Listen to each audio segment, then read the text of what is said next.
What do you think of all the change that's happening in Muskegon right now? I think it's wonderful. I think it's great.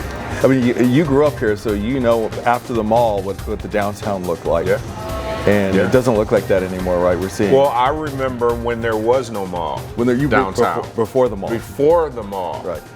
When there were shoe stores like Father and Son and Hardy Herpelsheimer's and Walgreens downtown with a food counter where you would go get a burger. Wait. Yeah. Can you imagine that now, folks? At Walgreens? Yeah, Walgreens. They had a food counter with a grill and all that, and they would cook, and you could go get whatever you wanted to eat there at Walgreens when I was a kid, right here downtown. So Western being something that you can drive through, that's how it was when I was a kid. Yeah. You could drive through or you could walk through. And there was plenty of businesses, weren't there? Just Plenty. packed full of businesses down here? Plenty. Yeah, downtown Muskegon was hustling and bustling, and that's where it's headed again now. It is. So it's great. It's great to have lived long enough to have seen it and its progression. I remember when they built the mall. I remember very clearly when they built the mall, and I remember when they tore it down. Oh yeah. And I remember the Occidental Hotel, which was the big grand hotel downtown Muskegon. I remember when they tore that down. Yeah. And the dynamite and the big boom and all that stuff. I witnessed all that. You know, I've inherited the bad feelings of losing an important building from everyone who saw the Occidental get knocked down. It's just a shame that such a beautiful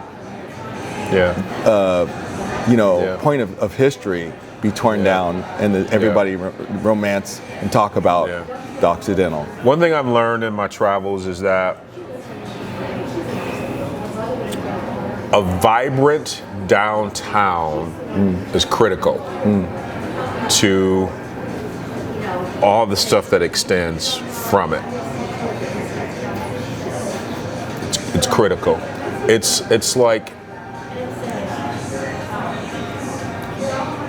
a non-vibrant downtown is equivalent to a community not having a library.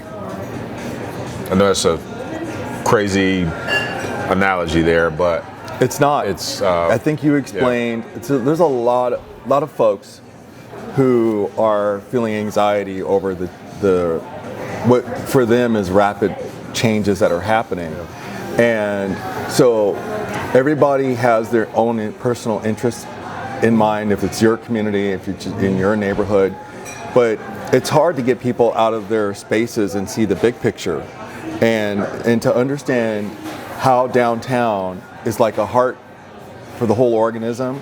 It's going to pump activity in and out of the downtown area, and from the lake to everywhere else. People come through and they are part of the neighborhoods. Some people come in and out of the neighborhoods. And I think that having a vibrant downtown, the way you described it, is the first time I've heard a description that way where I think is universal, that people could really understand what you're saying. So you're right, the downtown. And some people don't get it until they get it. And for some people, it has to be seen first, not on a piece of paper with these great, expensive drawings, but seen in the physical sense. They have to physically see it, and then go, wow. Oh, absolutely. This is amazing. I didn't get it before. Some people acknowledge that, and some people act as if they've been with the program all along. But whatever. Oh, absolutely. You know, whatever. I don't say that with judgment at all. But you have to grow. And the only way to grow is to change. You hit me with such a powerful perspective just now. It's so powerful, I think the developers of Muskegon should be taking notes, because what often happens is they have someone render a downtown development, and then what do? They automatically throw it up on Facebook. They send it out to the news agencies as part of their press releases, and that's supposed to give people an idea of what's going to be there. But the truth is, we're so inundated with pictures and material and so much stuff on a daily basis. I think there's a disassociation with what's really going to be there and how they're going to relate to it. Wouldn't it make more sense for them to create models, actual working models of what's going to be there, and show the lake and show the different areas and aspects of how people move through the property as a physical model versus a rendered one? Well, both. Well, both. Rendered, but also a physical model. That's what I would do. Yeah.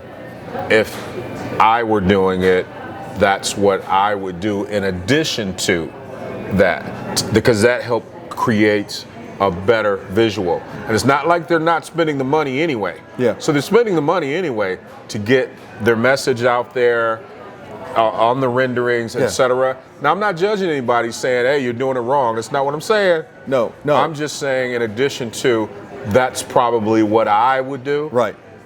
I can't tell somebody else what to do with their money. No. But that's what I would. No, but that's probably what I would do. Powerful. See, we all get stimulated even by a conversation. Sometimes my mom says something, and I'm like, "What did you just say?" Right. So one of the things I realize is community engagement, letting the community know what's going on, is tough on the developers, because they do everything in the form of, sending out material that people often don't read and understand.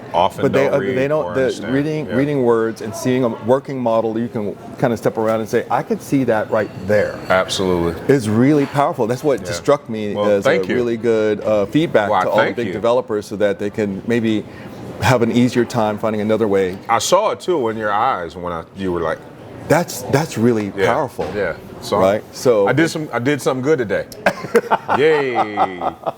So folks, I think it's great, because we want to see what our town's going to look like. Because half of the thing is we're seeing something else in our head when we see a rendering. But when you see a 3D rendering of what's going to be there, maybe it's an apartment unit, maybe it's the whole development, and you can see it next to the lake. Public access is really important. And in fairness, some people are still not going to get it, but I think we increase those who do. Oh, absolutely. We increase that number. So you can write your checks to Jon Covington, because he's the one who came up with this. Or they can call and hire me. Listen, you can also probably I do a myriad of things. Voiceover, video presentations. I mean, you do it all, right? Yeah, I do. If you would smash the like button, leave a comment below, and share this video with as many people as you can, keep following and watching CWC-tv. This is Coffee with Craig, and I'll see you on the next video.